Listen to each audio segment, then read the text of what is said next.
Kok banyak banget sih bawaanmu? Memangnya kamu berencana menginap berapa hari?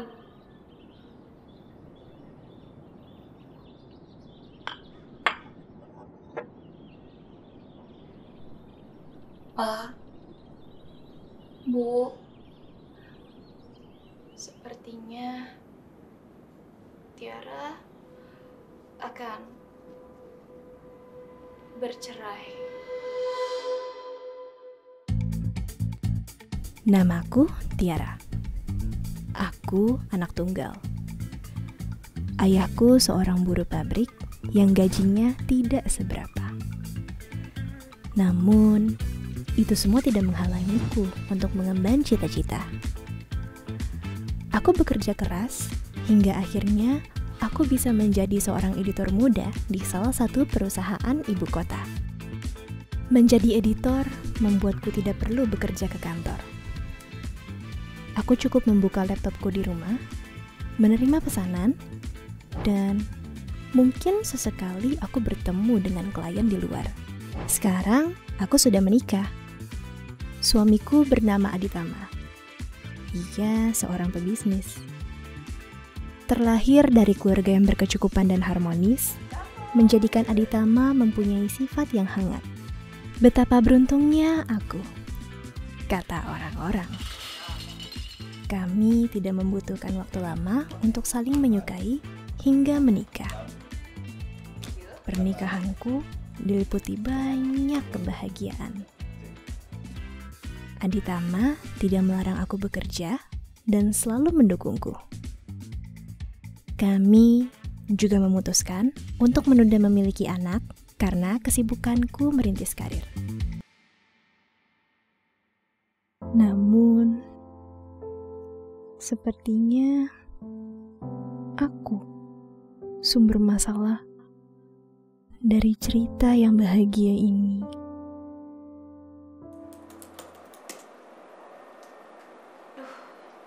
Misalnya belum selesai lagi.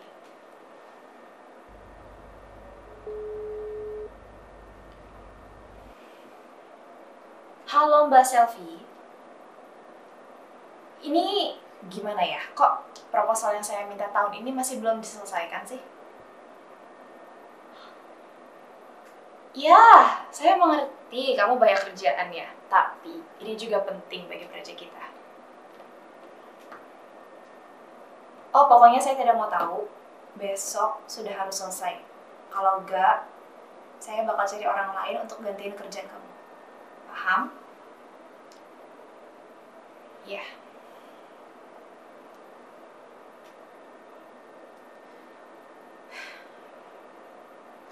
Udah jam segini Mas Adit masih belum pulang juga.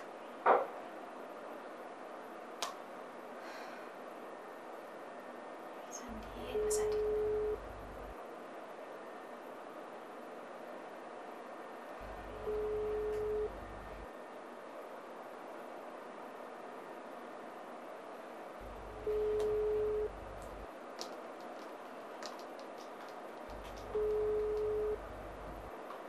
Aduh, kemana sih? Diteleponin gak diangkat-angkat ah.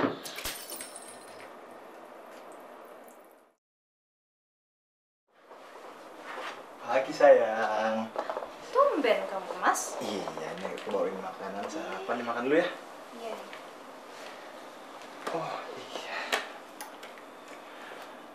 Gini, aku mau minta maaf. Semalam aku nggak ngabarin ya. Maafin aku ya. Kamu tuh tahu gak sih orang nungguin semalaman bukannya ngabarin dulu? Ya maafin ya. Aku nggak ulangin lagi, oke? Udah, makan dulu. Masih ada. Itu kenapa tangannya? Taruh sini dulu. Kenapa, sakit nggak? Aduh. Kan? Kamu nggak hati-hati sih ya? Kenapa coba? Yaudah, aku ambilin saplas dulu sebentar ya. Iya, Mas.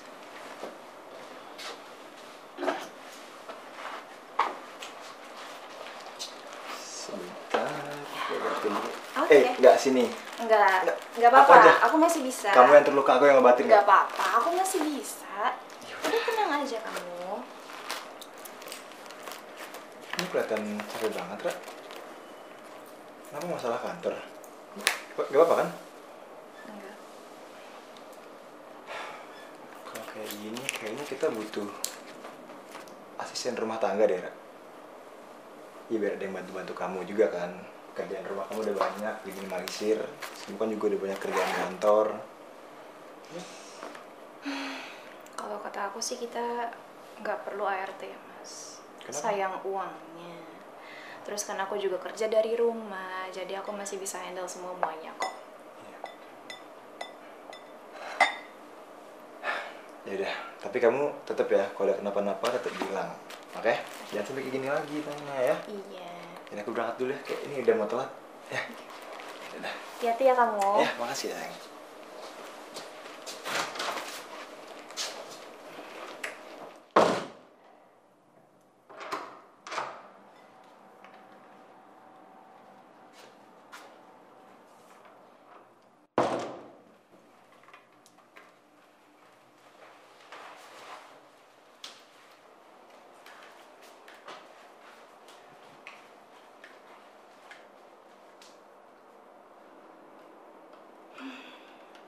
Kalau ibu lihat, bisa diomelin. Aduh.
Masih lama lagi rendernya. Udah deket deadline nih.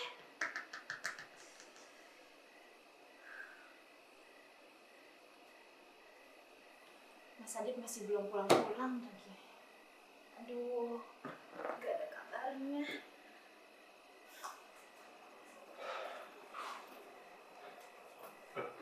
Laura, kamu belum tidur? Bagus ya kamu. Baru tadi pagi dibilangin, sekarang udah seenaknya aja. Loh, enggak, Ra. Enggak gitu kan. Kamu tahu aku di kantor lagi ada project baru. Terus, ya emang project baru ini yang ngebuat aku hektik banget gitu. Maaf ya. Kamu tuh kalau udah tahu hektik, kan bisa ngabarin lewat telepon sama WA. Terus kenapa jadi banyak alasan? Apa jangan-jangan kamu emang punya selingkuhan ya? Punya simpenan? Udah deh jujur aja ya Mas, makanya kamu tuh sering pulang malam karena hal itu kan? Enggak, Ra. Aduh, kenapa sih jadi mikir hal aneh-aneh gini, Ra? Enggak. Udah, kamu tenangin diri dulu ya. Habis itu kita bicara baik-baik lagi, oke? Tuh kan. Kamu tahu gak sih Mas? Aku tuh capek lah ya, seharian. Belum lagi nungguin kamu yang pulangnya lama. Emang kamu pikir aku gak khawatir gitu di rumah? Kak, kamu apa sih? Kamu lagi lihat masalah di kantor. Perlu aku bantu? Apa ini render nih? Aku bantuin nanti ya sebentar ya. Tapi intinya kita harus dinginin kepala dulu, oke? Kita obrolin lagi nanti. Kamu jangan alihin pembicaraan ya. Oke, gini. Kamu bilang kamu capek. Kamu kira aku nggak capek? Yang kerja di sini bukan cuma kamu yang kerja di sini, Ra. Aku baru pulang. Baru aja masuk dari sana tadi. Kamu udah bikin yang enggak yang aneh-aneh. Sekarang gini deh. Gimana caranya aku tahu kamu capek? Kalau kamu aja nggak pernah bilang sama aku, Ra. Kamu apa sih, Ra? Terserah deh. Mau kemana kamu? Ya, ntar aja ngomongin ntar aja, Ra. Mau kemana, Mas?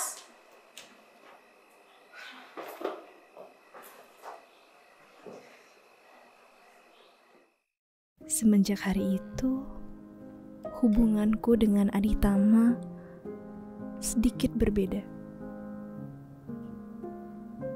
Aditama tidak mencoba berbaikan denganku.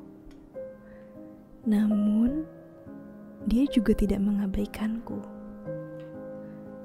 Interaksi kami juga sangat minim. Aditama semakin sibuk. Ditambah, dia semakin jarang berada di rumah. Dan membuatku semakin kesepian.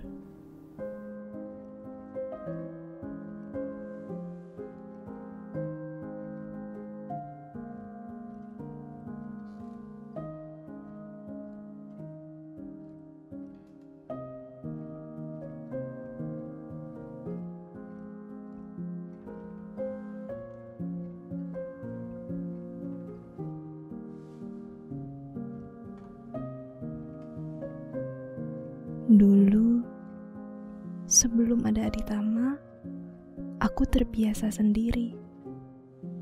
Bapak dan ibu selalu menyuruhku mengurus diri sendiri. Bahkan, aku tidak berani untuk sekedar menceritakan keluh kesahku pada mereka. Karena pada akhirnya, mereka gak akan pernah mengerti juga perasaanku. Jadi, untuk apa? Hingga aku mempunyai prinsip sendiri lebih cepat selesai.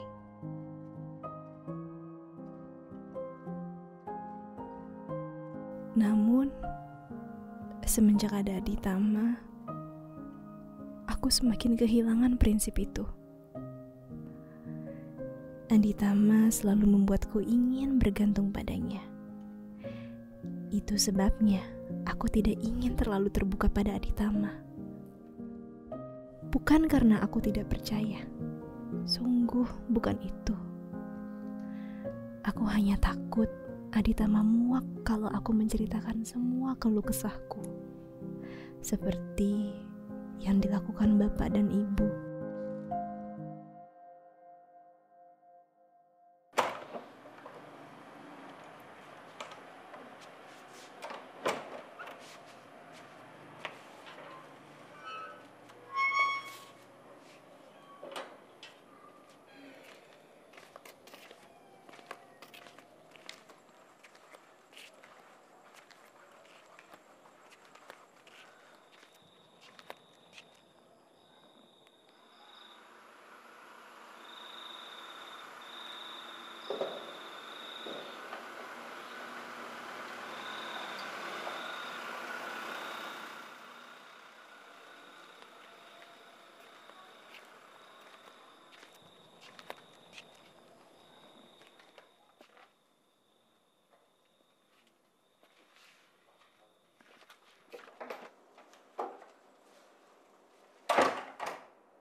nungguin aku?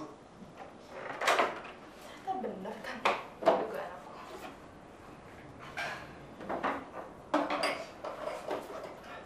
Ra, kamu jangan mikir aneh-aneh dulu. Oke, aku bisa jelasin. Aku nggak perlu penjelasan satu pun dari kamu. Kenapa, Ra? Aku tahu selama ini kamu mainnya sama tetangga kan, Mas?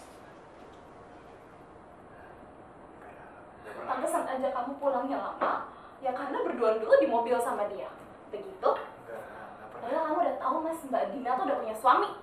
Dan kamu sama istri orang dengan bebasnya, begitu? Ra, tenang dulu, Ra. Udah malam, oke? Enak sayang, Maya. Jangan mikir aneh-aneh ya, tolong ya. Udah malam, Be. Enggak. Aku rasa kita udah gak bisa sih, Mas. Apa, Ra? Ya, aku, kamu, kita udah gak bisa bersama lagi. Mending cerai. Ra, enggak, stop. Tolong, Ra, jangan ngomong kayak gitu, Ra. Berhenti, Ra. Gimana aku gak mau berhenti ngomong kayak gini, Mas? Aku ngeliat semuanya pakai mata kepala aku sendiri dan aku pikir aku bodoh. Aku pikir aku tuh wanita yang gampang untuk kamu bodohi dan kelabui, begitu? Enggak, Ra, kamu nggak pernah ngomong kayak gitu, Ra. Mas, pantasan aja selama sebulan ini kamu kok ngediemin aku mulu. Bahkan kamu gak ada kata maaf sekalipun sama aku. Nah, kamu pikir aku tuh apa, Mas? Enggak, Ra. Ra, berhenti, Ra. Ra, berhenti. Ya, Ra, tolong berhenti!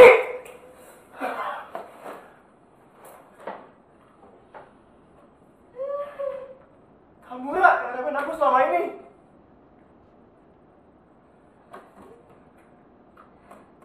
Aku selalu nyoba tuh. Nyoba buat terbuka sama kamu terus. Capek, Ra. Ngadepin emosi kamu yang gak stabil. Apa kamu capek sama kerjaan kantor, masalah rumah, ha? Pernah bilang? Kamu selalu bilang kamu bisa menghandle semuanya sendiri, tau gak? Aku tahu kamu perempuan mandiri, Ra. Tapi bukan berarti kamu gak butuh orang lain. Kamu anggap aku ini apa sih, Ra?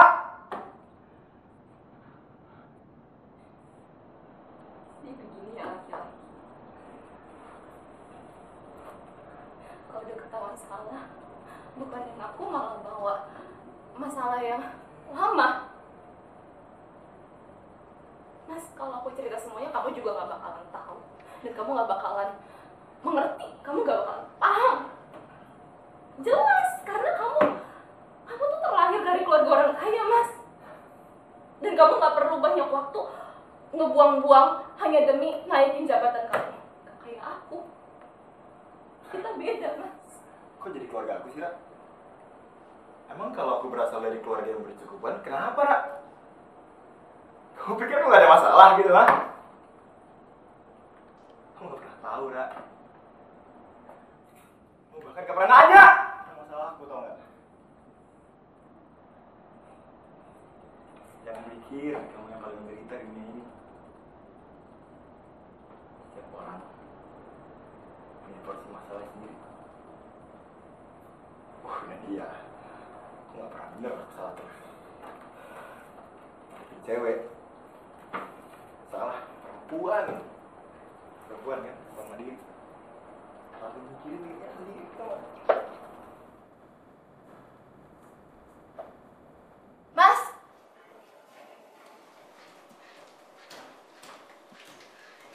Mas!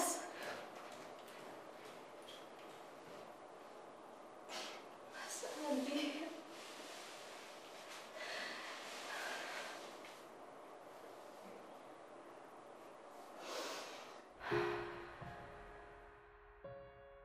Apa benar pada akhirnya aku tidak boleh bergantung pada siapa-siapa?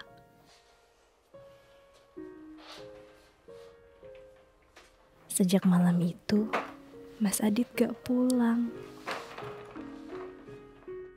Aku masih tertelan ego dan harga diri.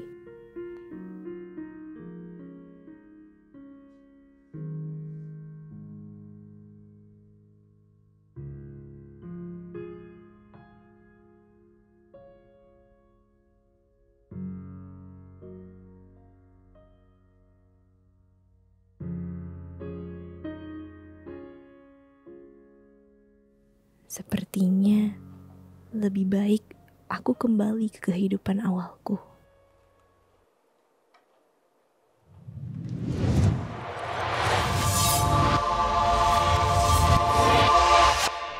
Semenjak kejadian itu, aku memutuskan untuk mengurus surat perceraian. Maaf ya, Bu, Pak, tapi biarin Tiara untuk tinggal di sini sementara ya. Jadi, kalian bertengkar hebat ya? Sebenarnya ibu udah tahu kamu bertengkar dengan Aditama.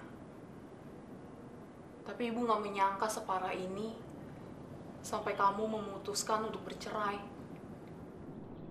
Ra, beberapa hari lalu Aditama datang ke rumah. Dia menjelaskan semuanya kepada ibu. Dia bilang, demi Tuhan, Ra, dia nggak selingkuh.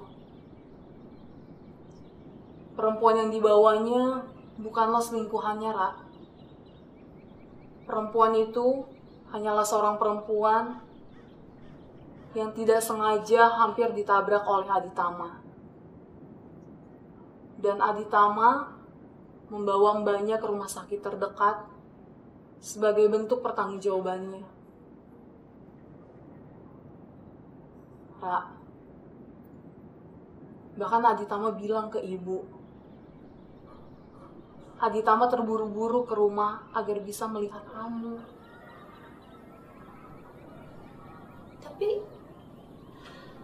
Tapi dari kemarin dia belum pulang juga. Aditama ngelakuin itu buat ngeredain emosinya, Ra. Daripada dia macam-macamin kamu, terus ngelakuin hal yang enggak, kan lebih baik dia sendiri dulu.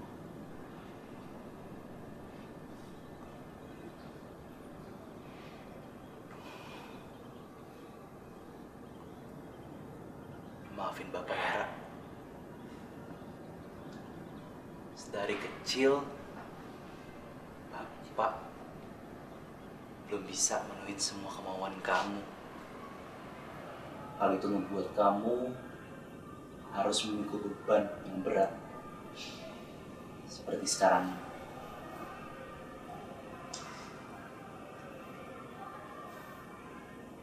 Tapi Bapak bangga sama kamu. Punya karir yang bagus, punya suami yang baik, hebat kan? Bapak tahu kamu mandiri, tapi mandiri ada batasnya.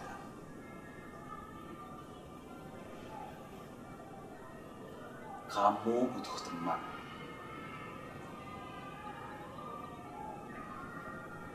Dan kamu punya sosok itu di Aditama. Tapi semua itu gak akan ada artinya kalau gak ada kepercayaan di antara kalian.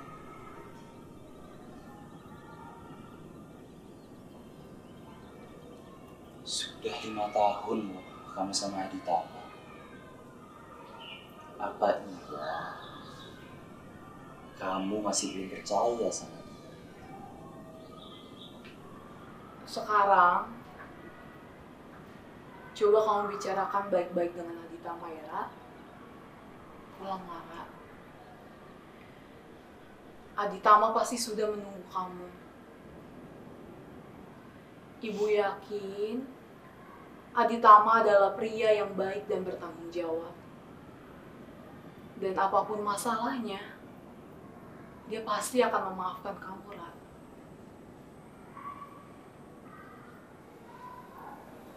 Makasih ya, Bu. Pak, aku pergi dulu ya.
Memang pada akhirnya aku harus bergantung pada orang lain.